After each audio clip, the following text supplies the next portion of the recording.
الحمد لله رب العالمين والصلاة والسلام على سيد المرسلين أما بعد فأعوذ بالله من الشيطان الرجيم بسم الله الرحمن الرحيم وَإِذْ أَخَذَ اللَّهُ مِيثَاقَ النَّبِيِّينَ لَمَا آتَيْتُكُم مِّن كِتَابٍ وَحِكْمَةٍ ثُمَّ جَاءَكُمْ رَسُولٌ مُّصَدِّقٌ لِّمَا مَعَكُمْ لَتُؤْمِنُنَّ بِهِ وَلَا تَنصُرُنَّهُ قَالَ أَأَقْرَرْتُمْ وَأَخَذْتُمْ عَلَىٰ ذَٰلِكُمْ إِصْرِي قَالُوا أَقْرَرْنَا قال فاشهدوا وأنا معكم من الشاهدين فمن تولى بعد ذلك فأولئك هم الفاسقون صدق اللہ العظیم۔ تمام احباب بارگاہ رسالت میں درود و سلام کا ہدیہ نذرانہ پیش کریں۔ الصلاۃ والسلام علیک یا سیدی یا رسول اللہ وعلی آلک واصحابک یا سیدی یا نبی اللہ۔ سب سے پہلے مشیت کے انوار سے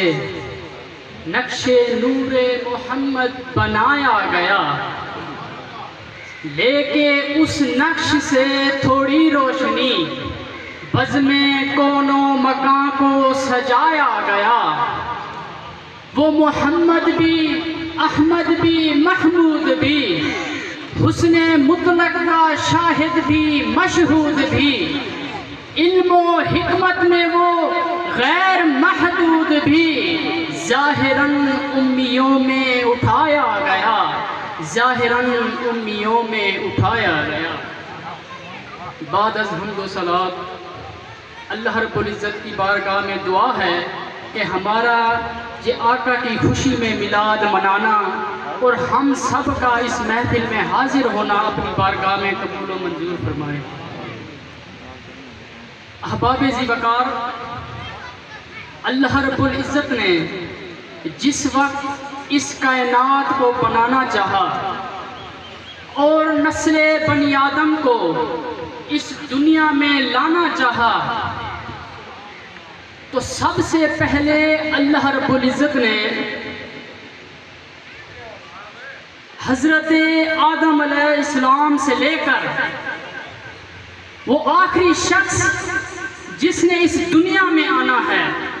اللہ نے سب کی روحوں کو عالم ارواح کے اندر جمع کیا۔ اللہ نے سب کی روحوں کو عالم ارواح میں جمع کیا اور وہاں پر اللہ نے کچھ وعدے لیے۔ سب سے پہلے اللہ نے جو وعدہ لیا تمام نسل بنی آدم سے اپنی ربوبیت کے متعلق لیا، جسے کہتے ہیں میثاق الوہیت۔ اپنی توحید کے متعلق اللہ رب العزت نے تمام روحوں سے وعدہ لیا اور اس میں عام خاص انبیاء رسول کافر مشرک سب شامل تھے۔ اللہ رب العزت نے قرآن مجید میں اس کا ذکر اس طرح فرمایا، الست بربکم۔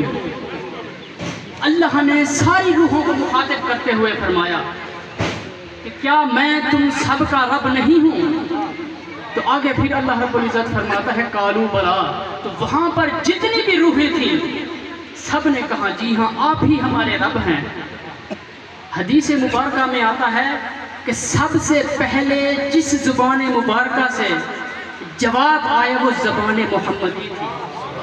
تو آقا علیہ السلام کی زبان مبارک تھی جنہوں نے سب سے پہلے اللہ رب العزت کے سوال کا جواب دیا۔ جب اللہ نے تمام روحوں سے یہ وعدہ لے لیا تو پھر اس عہد کے اوپر اللہ نے فرشتوں کو گواہ بنا لیا، اور حدیث مبارکہ میں یہ بھی ہے کہ اللہ نے فرشتوں کے ساتھ زمین و آسمان کو بھی گواہ بنا لیا، تاکہ جب انسانوں کو میں کل دنیا میں بھیجوں تو دنیا میں جانے کے بعد یہ وہاں جا کر مجھے بھول نہ جائیں۔ میں تو انہیں دنیا میں بھیج رہا ہوں تاکہ یہ وہاں جا کر میری عبادت کریں، مجھے اپنا رب مانیں، میرے ساتھ کسی اور کو شریک نہ کریں۔ اگر یہ دنیا میں جا کر مجھے بھول گئے میرے ساتھ کسی کو انہوں نے شریک ٹھہرا لیا، کسی اور کو اپنا معبود بنا لیا، تو ان کے اعمال کے سبب جب بروز آخرت میں انہیں عذاب دوں گا تو یہ اس وقت یہ بہانے نہ کر سکیں کہ ہمارے طرف کوئی پیغام لے کر آنے والا نہیں تھا، ہمارے پاس کوئی پیغمبر نہیں آیا تھا آپ کا پیغام پہنچانے کے لیے۔ تو اس وقت یہ فرشتے ان کے خلاف یہ گواہی دیں گے کہ عالم ارواح کے اندر تم رب سے یہ وعدہ کر کے آئے تھے کہ تم رب کے علاوہ کسی اور کی عبادت نہیں کرو گے۔ یہ تو پہلا عہد تھا جو اللہ نے اپنی ربوبیت کے متعلق تمام روحوں سے لیا، اور ایک دوسرا عہد اللہ نے خاص لوگوں سے لیا، اور وہ انبیاء اور رسول تھے۔ وہ انبیاء اور رسول تھے، اللہ نے ان سے ان کی نبوت کے متعلق عہد لیا، اور اسے کہتے ہیں میثاق نبوت۔ قرآن مجید میں اس کو اللہ نے اس طرح فرمایا وَإِذْ أَخَذْنَا مِنَ النَّبِيِّينَ مِيثَاقَهُمْ، اللہ فرماتا ہے کہ میں نے تمام نبیوں سے ان کے میثاق کے متعلق ان سے میثاق لیا، انہیں حکم دیا جو پیغام تم دنیا میں لے کر جاؤ گے اس کو ہو بہو اسی طرح اپنی قوم کی طرف پہنچانا ہے، اور انہیں سیدھے راستے کی طرف لے کے آنا ہے۔ اور یہ اللہ نے تمام نبیوں سے عہد لیا، اور عہد لینے کے بعد اللہ نے اس عہد کے اوپر ہر نبی کے اندر جو صالحین تھے، متقین تھے، علماء کرام تھے، ان کو اپنے نبیوں کے عہد کے اوپر گواہ بنا دیا، صادقین کو ان کے اوپر گواہ بنا دیا۔ یہ تھا دوسرا عہد اللہ رب العزت نے جو عالم ارواح میں انبیاء سے لیا، اور ایک تیسرا عہد بھی اللہ رب العزت نے لیا، اور وہ بھی اللہ نے نبیوں اور رسولوں سے لیا۔ اور وہ اللہ نے جو عہد لیا تمام نبیوں اور رسولوں سے اتباع نبوت محمدی کے متعلق لیا، جسے کہتے ہیں میثاق محمدی۔ ابتداً جو آیت کریمہ پڑھی ہے اسی میں اللہ رب العزت نے اسی میثاق کا ہی ذکر فرمایا ہے۔ اللہ تعالیٰ فرماتا ہے وَإِذْ أَخَذَ اللَّهُ مِيثَاقَ النَّبِيِّينَ، یاد کرو اس وقت کو جب اللہ نے تمام نبیوں سے وعدہ لیا تھا، لَمَا آتَيْتُكُم مِّن كِتَابٍ وَحِكْمَةٍ، کہ اے میرے انبیاء جب میں تمہیں کتاب اور حکمت عطا کر کے تمہارے مقررہ وقت پر تمہاری قوموں کی طرف بھیج دوں گا، ثُمَّ جَاءَكُمْ رَسُولٌ، پھر تمہارے چلے جانے کے بعد میرا ایک رسول آئے گا، رسول مصدق لما معکم، اور وہ میرا ایسا رسول ہوگا جو تمہاری بھی تصدیق کرے گا، اور جو کچھ تم اپنے رب کی طرف سے لے کر آئے ہو اس کی بھی تصدیق کرے گا۔ جب میرا وہ رسول آ جائے تو اب تمہارا پچھلا سارا کام ختم، جو پہلے تمہیں فریضہ دیا گیا تھا اپنی قوم کی طرف پہنچانے کا، وہ فریضہ ختم ہو جائے گا۔ پھر تمہارا نیا کام ہے، وہ کیا ہے؟ لا تؤمنن بہ، جب وہ میرا رسول آ گیا تم میں سے کسی رسول کے زمانے میں، تو تم پر ضروری اور لازم ہے کہ تم نے اپنے دین، اپنی شریعت اور کتاب کو چھوڑ دینا ہے، اور تم نے میرے اس رسول کے اوپر ایمان لے آنا ہے۔ میرا وہ رسول جو کتاب لے کر آئے گا تم اسی کے اوپر ایمان لاؤ گے، جو وہ شریعت لے کے آئے گا وہی شریعت تم اپناؤ گے۔ اور آگے پھر فرمایا بھلا تنصرنہ، اور ان کے معاملات میں ان کی مدد بھی کرنی ہے، صرف ان کے اوپر ایمان نہیں لانا، ایمان لانے کے بعد دینی معاملات میں ان کی مدد بھی کرنی ہے۔ اگر وہ میرا رسول دین کی سربلندی کی خاطر میدان جنگ میں جائے گا تو ان کی سربراہی میں تم میدان جنگ میں بھی جاؤ گے، اگر میرا رسول دین کی تبلیغ کے لیے جائے گا تو ان کی سربراہی میں تم دین کی تبلیغ کرنے بھی جاؤ گے، اگر میرا رسول ہجرت کرے گا تو تم بھی ان کے ساتھ ہجرت کرو گے۔ کہ اللہ رب العزت نے عالم ارواح کے اندر تمام نبیوں سے عہد لیا تھا، اور اسی کے متعلق سیدنا علی المرتضیٰ رضی اللہ تعالیٰ عنہ ایک روایت بیان کرتے ہیں، اور حضرت ابن عباس سے بھی یہ روایت مروی ہے۔ آپ فرماتے ہیں کہ اللہ رب العزت نے جب بھی کسی نبی کو دنیا میں مبعوث کرنا چاہا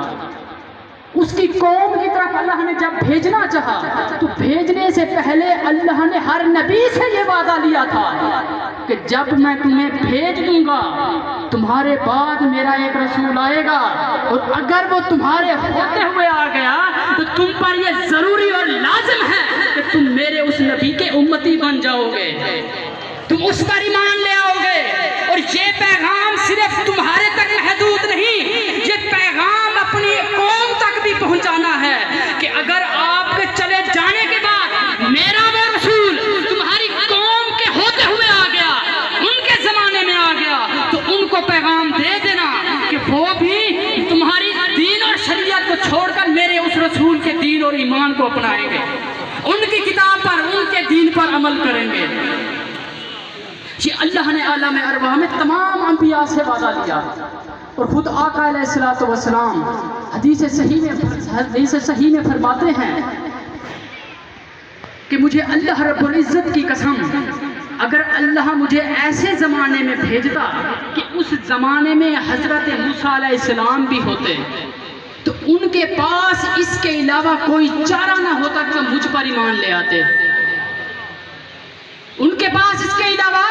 کوئی راستہ نہ ہوتا کہ وہ مجھ پر ایمان لے آتے، کیونکہ وہ اپنے رب سے وعدہ کر کے آئے ہیں اور وہ اپنا وعدہ نبھاتے۔ تو سامعین ذی وقار، یہ اللہ نے حضور کی نبوت کے متعلق تمام نبیوں سے وعدہ لے لیا۔ ابھی یہاں پر اللہ رب العزت نے بات کو ختم نہیں کیا، ایک مرتبہ وعدہ لے لیا، آگے پھر فرماتا ہے اللہ رب العزت قَالَا أَأَقْرَرْتُمْ، کیا تم نے جو بھی وعدہ کیا ہے میرے ساتھ کیا اس کے اوپر تم اقرار کرتے ہو؟ آگے پھر فرمایا فَأَخَذْتُمْ عَلَىٰ ذَلِكُمْ إِصْرِي، کیا تم یہ جو میں نے تمہیں پیغام دیا ہے اسے مضبوطی کے ساتھ تھامے رہو گے؟ سامعین ذی وقار، میں آپ کی توجہ چاہوں گا، جب اللہ رب العزت نے اپنی ربوبیت کا عہد لیا تو اس وقت اللہ نے صرف ایک مرتبہ عہد لیا، جب تمام نبیوں سے ان کی نبوت کے متعلق عہد لیا، صرف ایک مرتبہ عہد لیا، لیکن جب اللہ کے حبیب کی باری آئی تو اللہ نے ایک مرتبہ نہیں، دو مرتبہ نہیں، بلکہ 3 مرتبہ تمام نبیوں سے عہد لیا اور ان سے وعدہ لیا۔ جب 3 مرتبہ اللہ نے سب سے وعدہ لے لیا تو اب گواہ مقرر کرنے کی باری آ گئی، تو آگے پھر اللہ فرماتا ہے قَالَا فَاشْهَدُوا، تو تم سب جتنے بھی نبی ہو ایک دوسرے کے اوپر گواہ بن جاؤ۔ صرف بات یہاں بھی ختم نہیں کی، آگے پھر کہا وَأَنَا مَعَكُم مِّنَ الشَّاهِدِينَ، اور میں بھی تمہارے ساتھ گواہوں میں شامل ہو جاتا ہوں۔ سامعین ذی وقار، اپنی ربوبیت کے وقت اللہ رب العزت نے فرشتوں اور زمین و آسمان کو گواہ مقرر کیا۔ جب نبیوں کی نبوت کا وقت آیا تو ہر نبی کی امت میں جو صالحین تھے ان کو اللہ رب العزت نے گواہ بنایا، لیکن جب اپنے حبیب کی باری آئی تو اللہ رب العزت نے گواہ بھی اعلیٰ مقرر کیے، تمام نبیوں کو اللہ نے گواہ مقرر کر دیا۔ صرف یہاں بھی بات ختم نہیں کی بلکہ اللہ رب العزت خود بھی ان گواہوں میں شامل ہو گئے۔ اب اتنے اقرار، وعدے اور اتنی گواہیوں کے بعد کوئی چانس رہتا ہے کہ انبیاء اپنے کیے ہوئے وعدے سے پیچھے ہٹ جاتے ہیں؟ جو رب سے وہ وعدہ کر کے آئے وہ مکر جاتے ہیں؟ ذرا برابر شک بھی نہیں، اس میں کوئی گنجائش کی بھی بات نہیں کہ انبیاء پیچھے ہٹتے، لیکن پھر بھی آگے اللہ رب العزت فرماتا ہے فَمَن تَوَلَّىٰ بَعْدَ ذَلِكَ فَأُولَٰئِكَ هُمُ الْفَاسِقُونَ۔ اتنا سب کچھ کرنے کے بعد اگر تم میں سے کوئی بھی نبی اس وعدے سے پیچھے ہٹ گیا تو وہ سن لے،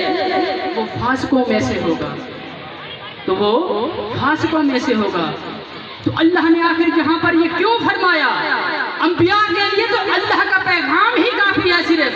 پیغام کے بعد اللہ نے 3 مرتبہ وعدہ بھی لیا اور خود گواہ میں شامل بھی ہو گئے، پھر بھی اللہ فرماتا ہے اگر اس سے پیچھے پھرے تو فاسقوں میں سے ہو گئے۔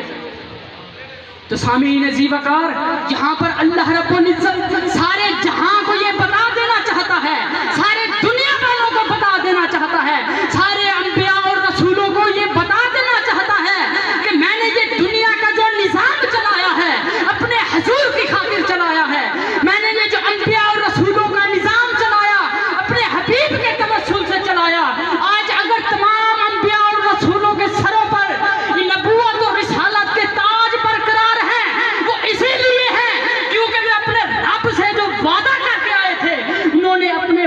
کو پورا کیا ہے، اس لیے اللہ نے ان کے سروں پر نبوت اور رسالت کا تاج سجائے رکھا۔ اگر وہ پیچھے ہٹ جاتے تو میں انہیں فاصلوں میں کھڑا کر دیتا۔ تو اس لیے حضور امام الانبیاء ٹھہرے، حضور خاتم النبیین ٹھہرے، حضور رحمت للعالمین ٹھہرے۔ ارباب نظر کو